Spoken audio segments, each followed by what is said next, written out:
Salmo de número 139 diz assim, a partir do verso 1: Senhor, Tu me sondas e me conheces. Tu conheces o meu assentar, o meu levantar. De longe entendes o meu pensamento. Cercas o meu andar e o meu deitar, e conheces todos os meus caminhos. Sem que haja uma palavra na minha língua, eis que, ó Senhor, Tu me conheces. Tu me cercaste em volta e puseste sobre mim a Tua mão. Tal ciência para mim, maravilhosa demais, tão alta que não a posso atingir. Para onde fugirei do Teu Espírito? Ou para onde me irei do Teu Espírito? Ou para onde fugirei da Tua face? Se subir ao céu, Tu aí estás. Se fizer no Sheol a minha cama, eis que Tu ali estás também. Se tomar as asas da alva, se habitar nas extremidades do mar, até ali a Tua mão me guiará e a Tua destra me susterá. Se disser que as trevas me encobrirão, então a noite será luz à roda de mim. Nem ainda as trevas me escondem de Ti, mas a noite resplandece como o dia. Pois as trevas e a luz são para Ti a mesma coisa. Amém? Amém. Feche os teus olhos aí, sentado.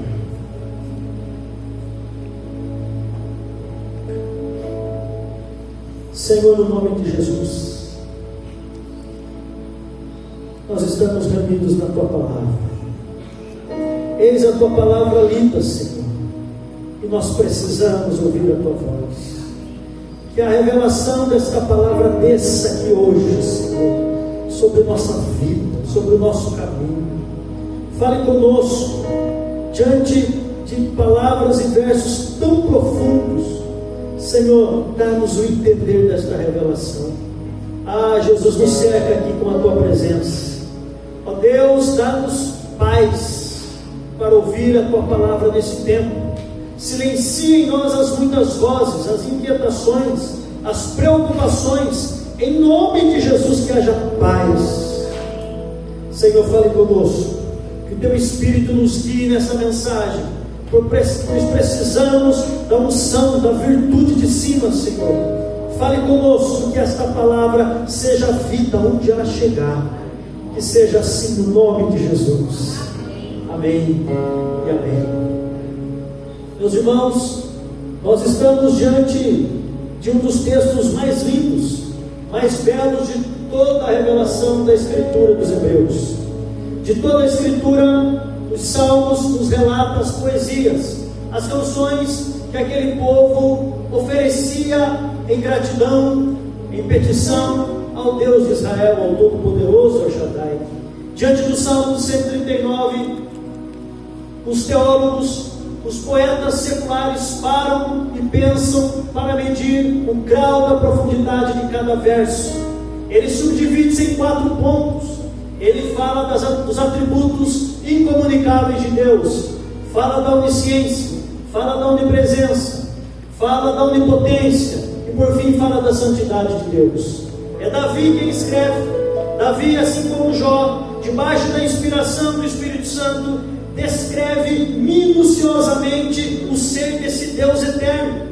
Vejam que toda a descrição que ele faz das grandezas insondáveis e inexplicáveis de Deus está diretamente relacionado à sua vida, à vida dele. Davi pega a vida que ele vivia, as dificuldades, as lutas e as provas que ele vivia, e ele faz em parceria com Deus. Ele pega a sua caminhada, o seu coração, pois as grandezas e as profundidades de Deus só faz sentido quando elas são evidenciadas na minha vida, quando ela faz sentido em mim. Conceitos sobre Deus apenas nos informam a respeito que existe um Deus, mas quando esses conceitos se transformam em experimento na minha vida, quando eu como essas verdades de Deus, quando eu bebo essas iluminações divinas, tudo mais começa a fazer sentido sobre esse Deus, porque Deus não é apreendível pela via da informação. Ninguém dá aula de Deus, ninguém explica Deus, porque Deus só faz sentido quando a gente experimenta na vida, quando a gente degusta Deus na vida, quando a gente crê nesse Deus e vive essa fé. Tudo faz sentido no dia a dia. E Davi está está passando por uma grande dificuldade nesse momento de sua vida. Ele demonstra nesse salmo que é impossível o homem escapar do conhecimento, da presença e do poder desse Deus eterno. É impossível você escapar da presença de Deus. É impossível você que diz conhecer a Deus e não experimentar o poder desse Deus. É impossível você que diz conhecer a Deus e não desejar mais desse Deus. E ele começa o versículo 1. E preste atenção. Do versículo 1 ao 6 que lemos, Davi fala que é impossível o homem escapar do conhecimento desse Deus. Se não, vejamos. Diz o texto: sonda-me, tu sonda-me e me conheces. Sabe tudo de mim, sabe tudo sobre mim, sabe dar tudo de tudo aquilo que está dentro de mim, do que eu estou vivendo, do que eu estou sentindo. Sonda-me. Esta palavra significa cavar, não é sondar de espiar, é sondagem de aprofundamento, de conhecimento de solo, é sondagem de chegar na camada de baixo, de tirar mais a fundo, de saber o que está escondido lá embaixo, aonde ninguém vê. Diz que conhece todos os nossos movimentos, seja quando estamos abatidos diante de uma luta, me assento, conhece quando me assento, ou quando estamos dispostos a pelejar, tu sabes quando me levanto, e sem eu mencionar com a boca, tu já conheces os meus pensamentos, as minhas imaginações, as minhas conjecturas, tu já conheces todas. O verso 3 diz: conhece todos os meus caminhos, pois esquadrinha o meu andar e o meu deitar. O que significa? Preste atenção, você que veio buscar a palavra de Deus, que Ele conhece toda a sua trajetória até você chegar e sentar aqui hoje. Ele esquadrinha detalhadamente o seu andar, as suas motivações de cada passo para chegar até aqui. Ele sabe das razões que te fazem perder o sono, de andar pela casa pela noite, de passar noites em claro. Ele conhece tudo de você, Ele sabe de você. O verso 5 diz: Ele não te deixa as alternativas de vida. Diz que Ele te cerca por trás, sabe o que você deixou para trás, e te cerca por frente, sabe dos desafios que você terá de enfrentar na sua missão, na sua vida, e sobre você põe a mão, de modo que você ficou sem chance de sair desse cerco santo de Deus, de sorte que a vida está ali, debaixo das suas mãos. A provisão não está no dinheiro, a provisão não está na faculdade, a provisão não está no seu conhecimento, a provisão está debaixo de quem está debaixo das mãos de Deus, o nosso, de quem é crente, de quem é de Deus, de quem já morreu para o mundo e renasceu pelo Espírito Santo. A provisão não está no mundo, a provisão está debaixo da mão de Deus, debaixo das mãos de Deus. Jesus nos ensina, Ele sabia e sabe que o Pai o conhecia muito bem. Então Ele vai falar com o Pai, que o ouve e que o vê e que sabe de todos os seus propósitos. Quando a gente sabe que Deus nos conhece totalmente em tudo, o que isso significa? Que Ele quer se relacionar com a gente por duas vias. Preste atenção. A primeira é pela via da necessidade. A segunda é pela via do nosso propósito. É você quem decide como quer se relacionar com Deus. Quando você conhece Deus, sabe de Deus, e sabe que Ele sabe de você, e sabe que Ele sabe onde você está na história, de que você não está jogado ao léu, você não está perdido, você não está de escanteio na vida, você está no caminho que Deus te propôs.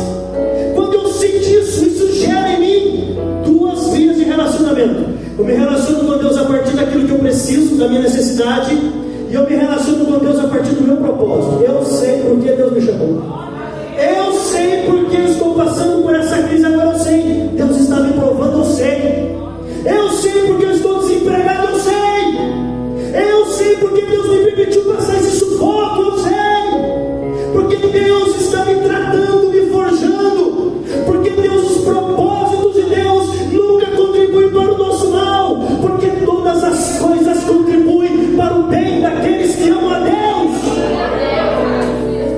De modo que na vida do cristão nada é por acaso, nem o sofrimento, está com você na mira dele, sabendo que ele está te apertando como o oleiro aperta e amassa o barro. O vaso está lindo na mão, na roda do oleiro, girando no oleiro, e Deus diz: Jeremias, o que tu vês?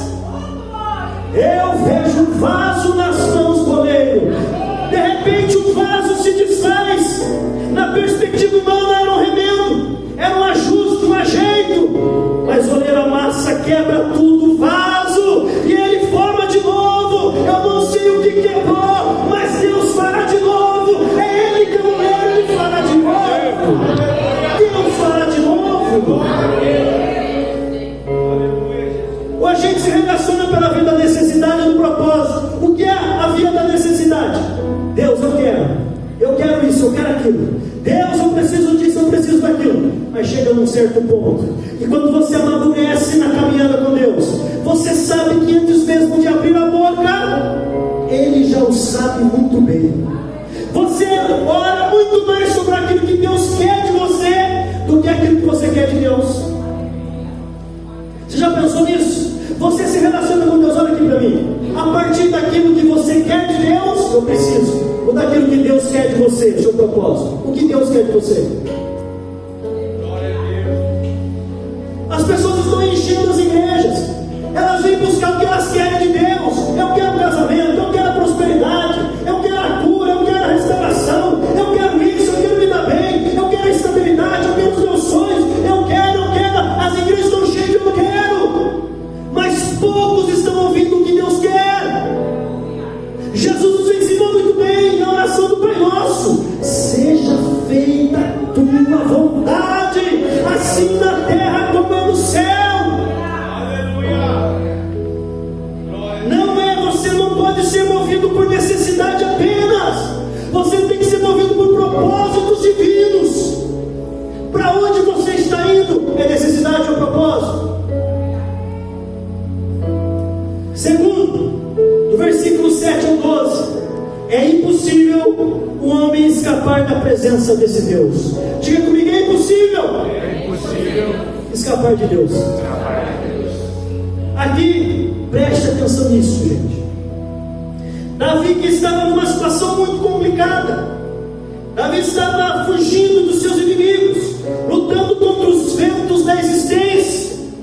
Nos parece que ele relata o que estava dentro do coração dele, o desejo de desistir de Deus, de abandonar o chamado, de dar um tempo na vida com Deus e ficar de boa. Estava tomado de angústias e aflições. Então ele tenta fugir de Deus. Para onde me ausentarei do teu Espírito?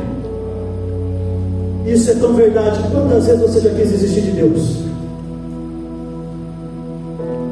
Quantas vezes você disse: para mim não dá mais, eu não suporto mais. Esse Deus não me ouve, não muda a história. Nota, agora ele vai descrever os momentos em que ele já havia vivido e que não foram suficiente para fugir de Deus. Ele vai dar exemplo de si, dele mesmo. Ele diz assim no verso 8: se suba aos céus, tu aí estás. O que é isso? Isso fala de momentos na vida em que Davi estava como que pisando nas nuvens. Se suba aos céus, ele está por cima, ele está alegre, Davi está tomando de paz. Talvez seja o momento que ele voltou da vitória do gigante Golias, com uma consciência pura, com muita saúde, seus familiares bem guarnecidos, animado para lutar, entusiasmado para continuar e vencer a vida. Estava como que no céu, farto, próspero, nada faltando. E notem, Deus ali estava com ele nesse momento de euforia, de felicidade, de um coração inatingível pelas lutas. Davi estava por cima, cantando, adorando, crendo que dias melhores estavam por vir. Estava encandecido por Deus, amando a Deus. Porém, sempre tem um porém. A vida é construída do conjunto dos momentos que vivemos, de todas as fases que enfrentamos. Não é só um momento, não é só uma fase. Então vem a outra fase, porque as fases passam. Diga para o irmão aí, irmão, diga para ele que as fases passam. Graças a Deus que as fases passam. De repente, É quando a descrição sai do cenário lúdico, etéreo, e a queda é para as regiões mais abissais e profundas da terra. Ele diz o Sheol. O que é Sheol? No hebraico, mundo dos mortos, é o inferno. Se faço a minha cama no Sheol, cadê a tua presença está comigo? Gente, olha para mim aqui. Vivemos momentos infernais nessa terra, existências infernais, períodos em que a sensação é que estamos sendo tostados pelo fogo e enxofre. Tamanha é a luta, a aprovação e a agonia da terra. Davi também havia passado por esse período, onde a gente não sente mais alegria que formoseia o rosto, onde não mais temos ânimo para desenvolver projetos, perspectivas, e sequer sonhamos. A gente diz, tá bom, tudo vai indo e vá como vá. Onde os nossos olhos não conseguem se erguer e olhar para cima e se lembrar que é um Deus, pois tamanha é a pressão, e parece que estamos sendo engolidos pelo inferno e seus demônios. Até parece que o tridente do diabo está sobre nós. Esses são os nossos dias, em que o Apocalipse capítulo 9 diz que da terra se abriu, e da terra emergiu seres com cabeça de leão, com corpo de cavalo e cauda de escorpião. O leão fala da guerra, da boca que devora. O cavalo fala da força oponente à igreja de Cristo. E a cauda de escorpião fala das dores dessa terra. E subiu uma fumaceira que encandecia todo mundo. Ninguém sabe de mais nada. Não existe a verdade absoluta. Todo mundo tem a sua verdade. A escritura ficou relativizada. Cristo é mais um homem que fala na história, como Galileu Galilei, como Sócrates, como Platão. Os dias são maus. Nós vivemos dias infernais, em que o evangelho está deixando de lado, e uma mentira da teologia da prosperidade está sendo pregada nas igrejas, onde as pessoas só querem conquistar a terra, os anseios, os desejos, mas ninguém mais quer dom espiritual, ninguém mais quer profecia, ninguém mais quer cura, ninguém quer batismo do Espírito Santo. Pelo amor de Deus, hoje seja sacudido pelo amor de Deus. Se levante, tome postura e vamos buscar Deus de verdade. Vamos buscar Deus de verdade.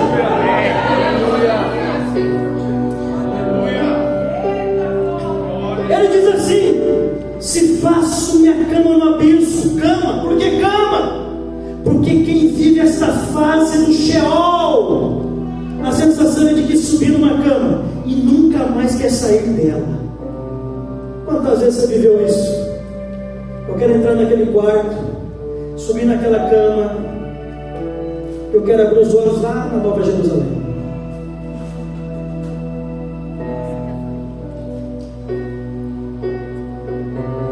A sensação é de morte, a alma adoece, o espírito arrefece, o corpo é tomado de psicossomatizações, de dores, de derrota, e você se vê no inferno existencial, para baixo, cansado de tudo, sem perspectiva, sem esperança, sem amigos, não há mão estendida a você, a solidão cresce, tudo dói, e você sorri por fora, porque sorriso muitas vezes não é sinal de alegria, o sorriso muitas vezes é sinal da força de quem luta.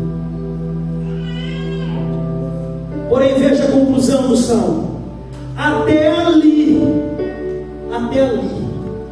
até nas regiões dos mortos, até no inferno, a tua presença está comigo.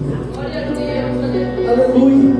São momentos como esses que, ainda que não percebamos, não sintamos, mas a presença santa e poderosa está conosco. Não há lugar que Deus não vá por você. Ele vive conosco nos nossos infernos existenciais. Ele caminha conosco quando a sensação é de que estamos rodeados por demônios, por gente demoníaca, diabólicas, quando estamos tomados de medo, de pânico, pelos fantasmas da alma, pelos traumas. Ele sente conosco quando grunhimos, e em lágrimas quando ninguém te vê, Ele chora conosco. Nessa noite, olhe para a sua vida. Você não está sozinho. Moisés, diante do Mar Vermelho, vivendo um esmagamento de pânico, de medo, dos lados altos as montanhas, atrás de Faraó, diante do mar vermelho, o que eu faço? Mas Deus estava ali com ele, soprou o vento, o mar se abriu. Josué, sendo afligido pela derrota, que se aproximava e não tinha mais como vencer.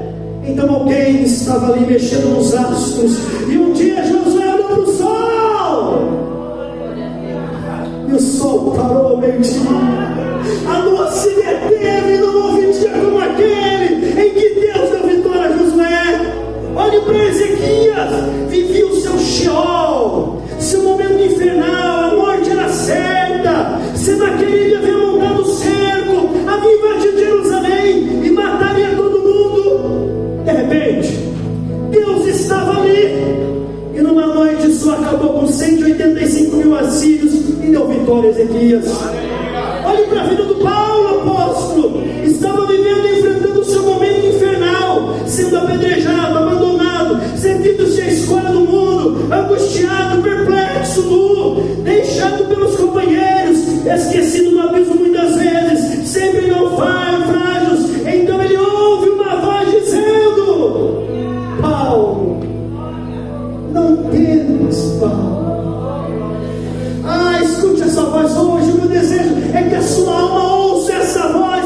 Paulo, Maria, José, o seu nome, não temas, eu estou com você, nenhum fio de cabelo se perderá, fique firme, porque é grande a vitória.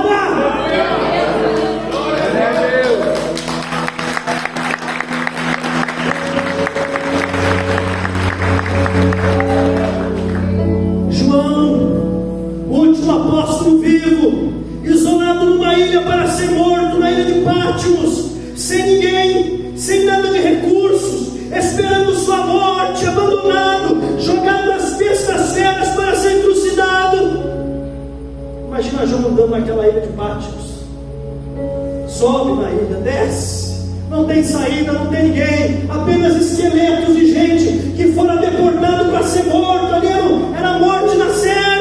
João procura de todos os lados uma saída, igualzinho eu e você, mas não tem. De repente, ele ouve uma voz: João, não temas, eu estou aqui nesse cativeiro com você. O imperador tentou te isolar, te esconder de tudo e de todos, mas eu te achei, João. Você não está perdido na vida, eu te achei, João. Eu te encontrei, e eu sou aquele que estive morto, mas eis que vivo para sempre. Sobe para cá, João. João se vê diante do trono. Você que me ouve aqui pode estar passando por esse momento infernal, mas saiba, na horizontalidade não tem saída, mas diz Apocalipse que ele abre porta onde não tem porta. O que é isso? Que expressão é essa? Deus abre porta onde não tem. O que é isso? São os escapes que Deus dá quando Ele quer. É as alternativas que Deus dá sem explicar para ninguém, sem contar para ninguém. Você está fechado, de repente você saiu, Deus abre uma porta onde não tinha. Você está ilhado, você está acachapado, você está angustiado, de repente, sem perceber, sumiu a angústia, sumiu o pânico, as coisas voltaram ao normal. O que aconteceu? Deus abriu uma porta dentro de você, enfiou a mão dentro de você e tirou a angústia daí. Ele abre porta onde não tem. Por isso a vida do cristão é a vida da expectativa. O que está acontecendo? Nada. Está orando? Estou. Está congregando? Estou. Está buscando? Estou. Está meditando a palavra? Estou. Está acontecendo alguma coisa? Está acontecendo alguma coisa? Não. Mas tem expectativa, porque o agir de Deus é de repente. O agir de Deus é sem explicação. Eu não sei como você está, mas pare e pense. De repente Deus pode fazer uma bagunça para tudo. De repente Deus pode mexer no tabuleiro da vida. E você que estava sob checkmate, Deus te tira daí, muda a história. Por isso que a gente tem que crescer na fé que é no Senhor Jesus Cristo. Por isso que temos que crescer na esperança da glória eterna. Por isso que temos que buscar a Deus. Por isso Davi apresenta nesse salmo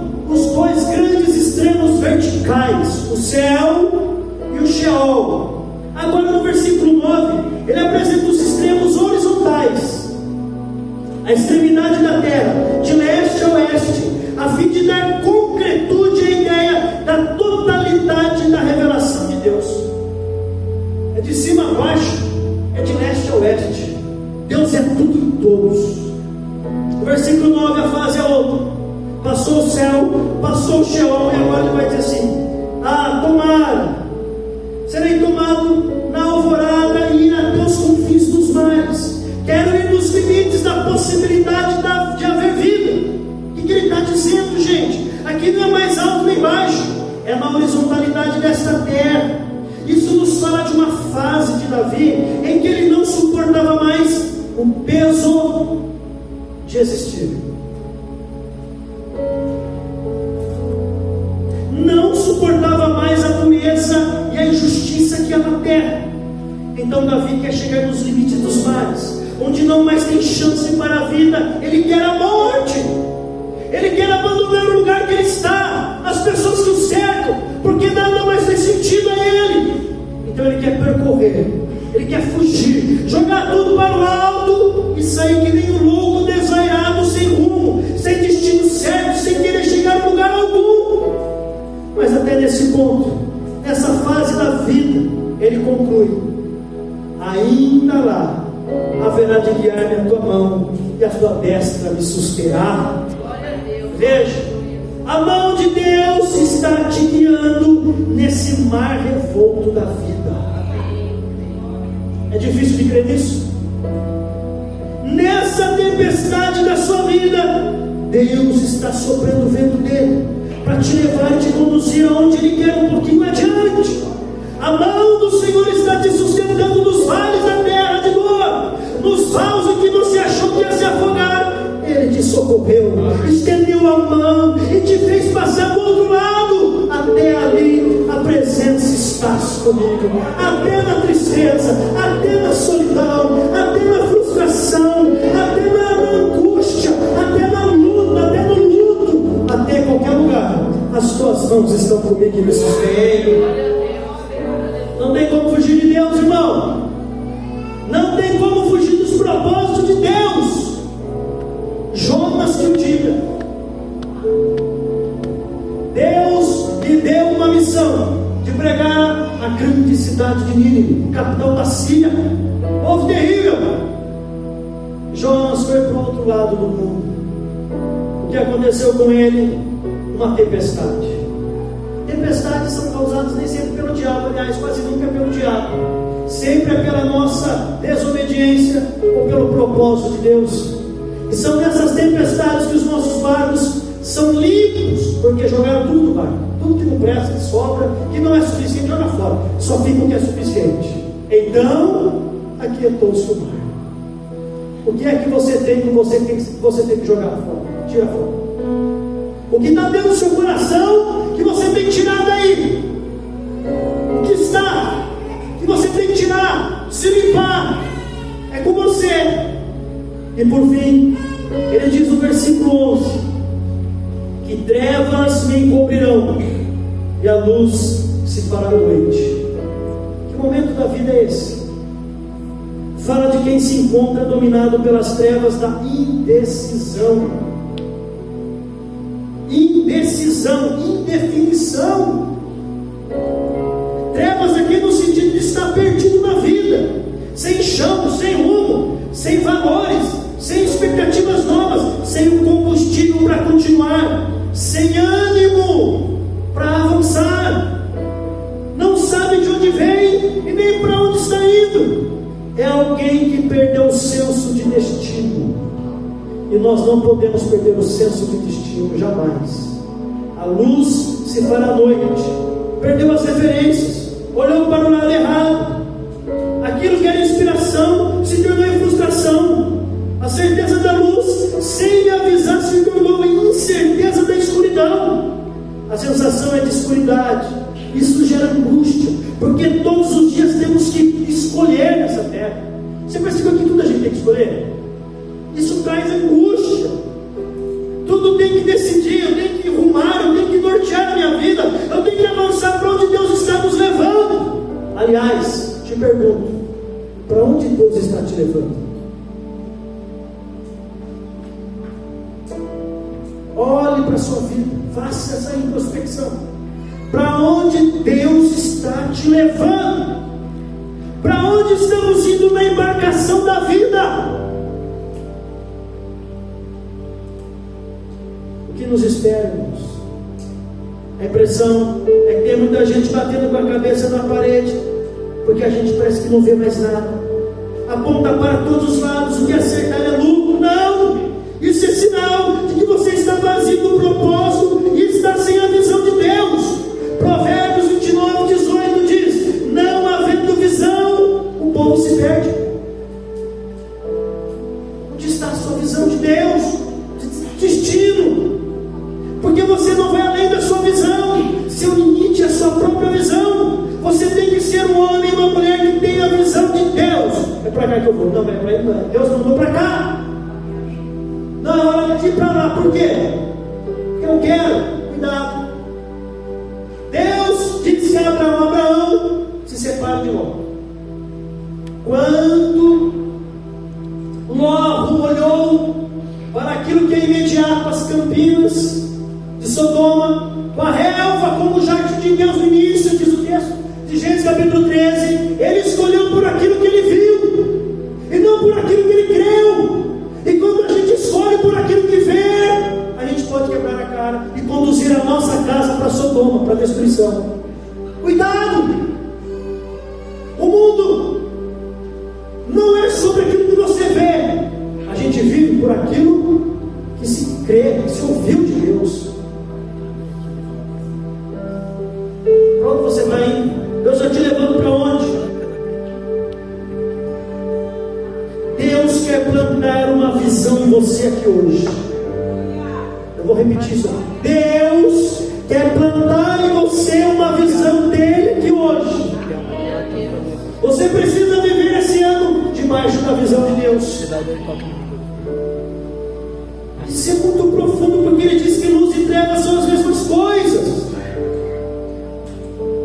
Então é impossível nós compreendermos isso aqui. Para nós, trevas é trevas. E foi Deus que fez no quarto dia. Luz é luz. Nós fazemos separação de luz e trevas. Amém? Amém. Amém, irmão? Quem está aqui ainda? Amém. Amém. Nós fazemos, mas Deus não. As trevas para Deus é como luz.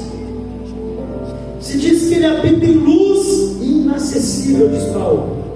Sua luz não é dessa dimensão. Ele tem uma luz absoluta que ilumina até as nossas supostas luzes. A ordem da criação diz isso. Ele inicia falando, versículo 2 de Gênesis 1: haja luz. Mas o sol, que é a maior referência de luz para a terra, foi criado apenas no quarto dia. Quer dizer que a terra estava escura então, até o sol chegar? Sim ou não? Não. Existe uma luz que antecede a luz criada do sol. Aí vem Jesus e diz: eu sou a luz do mundo. Quem anda por mim não erra. Ele era o verbo de Deus, princípio de todas as coisas. Se você for guiado pelo sol, haverá dias de nuvens, vai estar nublado, haverá noites. Mas se você for conduzido pela luz de Jesus, acima das nuvens densas, sempre haverá um sol de justiça nascendo para você. Se coloque de pé.